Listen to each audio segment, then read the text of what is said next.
Sociology Robot. Hello and welcome to the first video lecture on OCR A Level Sociology, Paper 1, looking at culture and cultural relativism. Starting off with culture, a word that means the things that are shared by a society and mark it out as distinctive. It's quite common for sociologists to divide culture into what's called material culture, which are the physical things that make a culture distinctive. You might say churches with steeples in Britain and much of Europe, and mosques with domes in Saudi Arabia. And of course you might say flags, the Union flag in the United Kingdom and the Stars and Stripes in America. Culture also includes non-material culture, and these are the ideas and the beliefs that make a culture distinctive.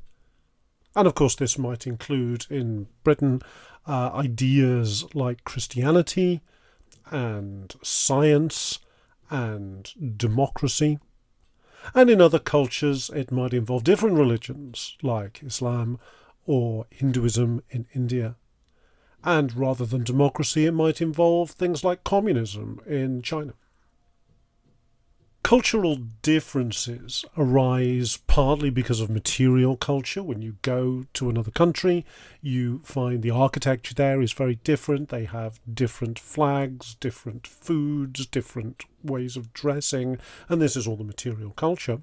But you might also find that they've got different beliefs, different ideas, different attitudes, and this is the non-material culture. And the interesting thing is that these two ideas of material and non-material culture overlap in strange ways. Of course, a mosque isn't just a piece of the material culture of Saudi Arabia, it also is a symbol for the non-material culture of that country as the cradle of Islam. And of course the American Stars and Stripes isn't just a piece of American material culture, a physical flag that you see flying from buildings and in people's gardens. No, it's also part of the non-material culture. It's a sign or symbol of the American belief in democracy and liberty. Now these are cultural differences, and it's important not to get too carried away with what they mean. You do of course find mosques in Britain, and you find churches in other non-Christian countries. Not every American flies the flag or even approves of the things that it symbolises. Similarly, in Britain, not all British people subscribe to British culture. Not everybody eats fish and chips. Not everybody drinks tea. Not everybody watches EastEnders. It's important to remember that there are positive and negative views about culture.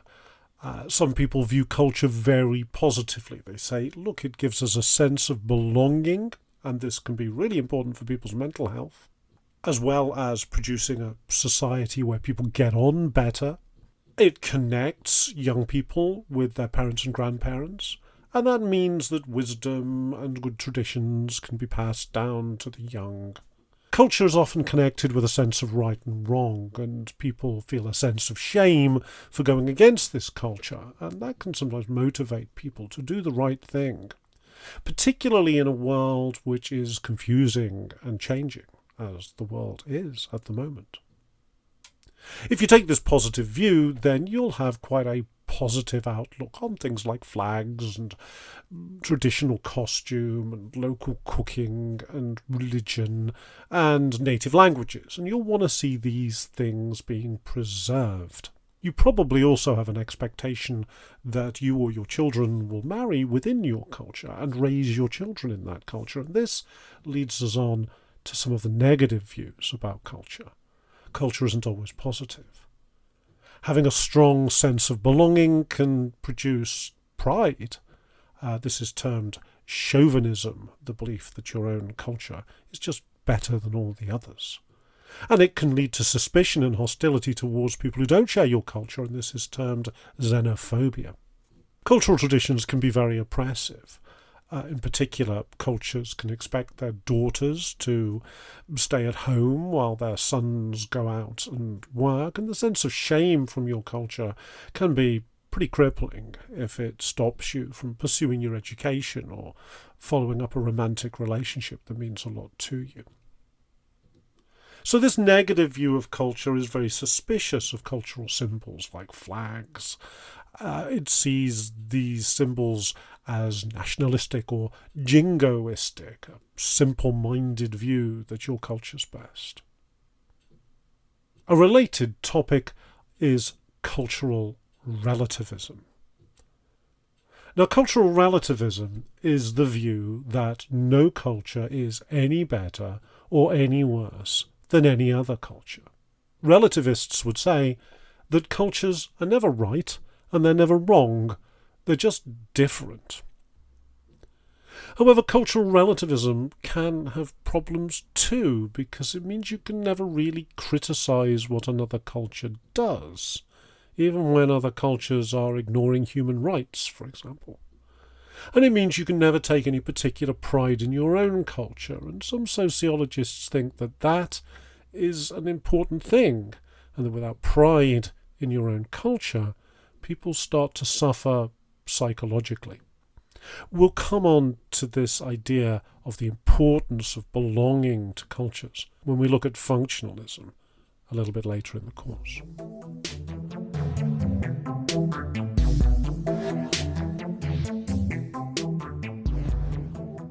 So, is there a good sociological study into culture? Well, there are many, but I want to introduce you to Margaret Mead. Now, Margaret Mead is a pioneering researcher, a woman who was a great success as a scholar at a time when there was a lot of prejudice against women scholars, an American anthropologist who studied other cultures close up by travelling out to places in the world far away from American shores and living with those cultures. So Margaret Mead produced two major pieces of research. One of them is Coming of Age in Samoa in 1928, and the other one is Sex and Temperament in Three Primitive Societies in 1935. In these two studies, Mead travelled to island communities in the Pacific Ocean that had only just been contacted by the outside world and still had very traditional lifestyles at the start of the 20th century. In Samoa, Mead stayed in a village and studied a group of teenage girls there. She joined in their parties and rituals and work, and she observed how remarkably free and liberated they were in their sexual attitudes, and how non-judgmental their parents were about this.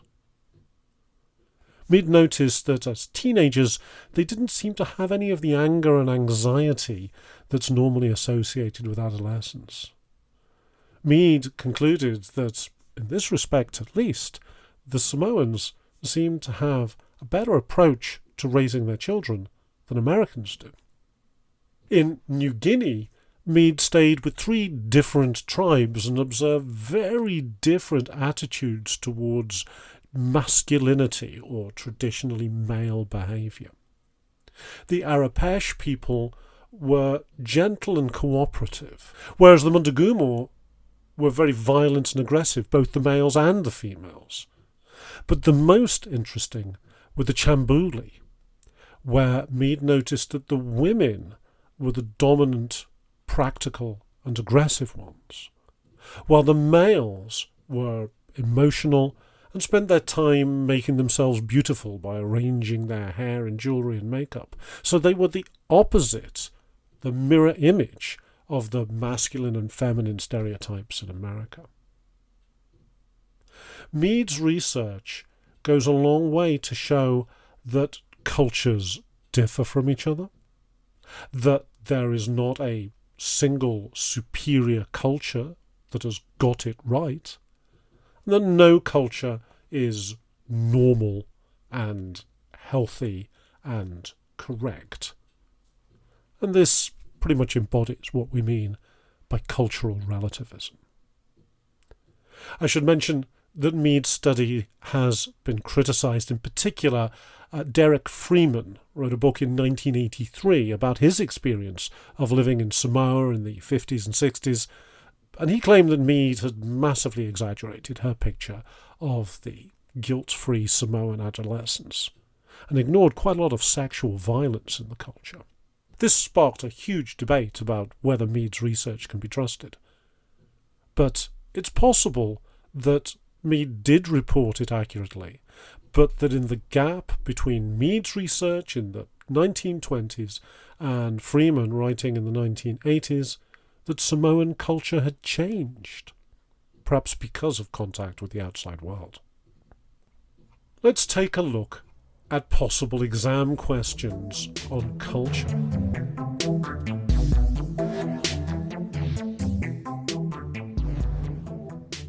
Question 1. Question 1 is a 6-mark question. It is structured like this. Explain, using examples, the concept of, and then you might see culture, or you might see cultural relativism.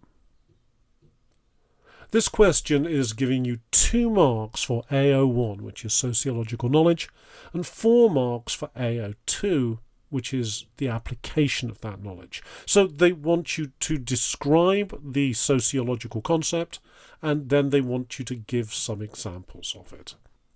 I think what you need to do is to make sure that your examples are clearly linked to the concept of culture. So, for example, don't just say an example of British culture is drinking tea. You need to say something like, and in other cultures like America, it's more common to drink coffee. Question 2. Question 2 always presents you with 2 sources, A and B.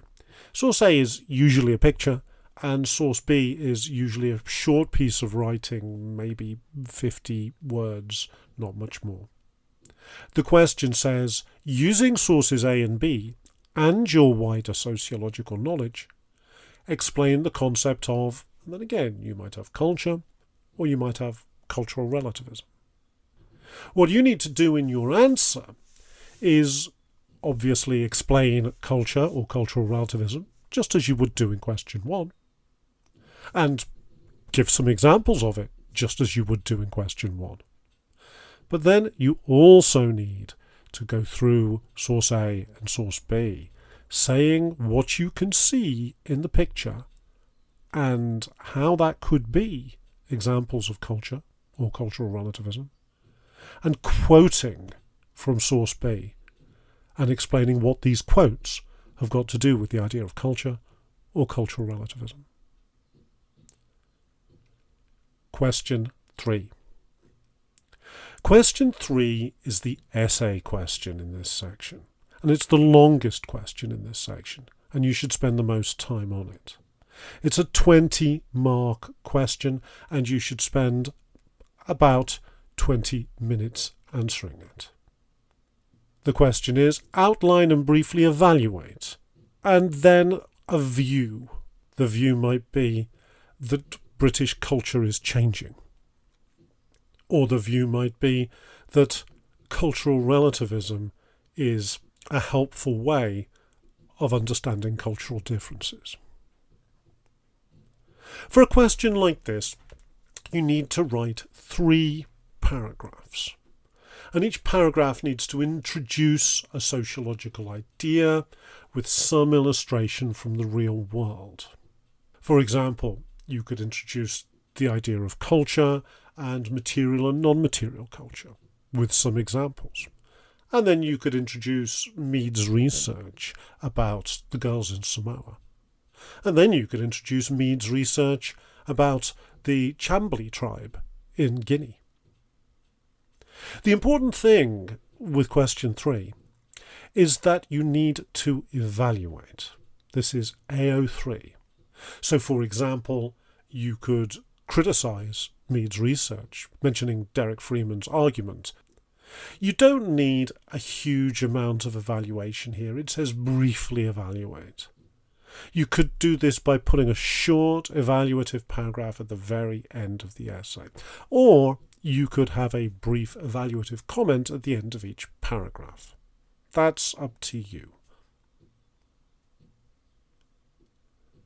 So we have looked at the sociological idea of culture. We've looked at the idea of cultural differences in terms of material and non-material culture, and we've explored the idea of cultural relativism. The research that we have considered is Mead's study of teenage girls in Samoa and the tribes in New Guinea, particularly the unusual Chambri tribe with their swapped gender roles. If you found this video lecture helpful, look out for more of them. The next will be on norms and values. You can also find my study guides on Amazon on socialization, culture and identity, and a longer study guide combining this with the youth subcultures topic.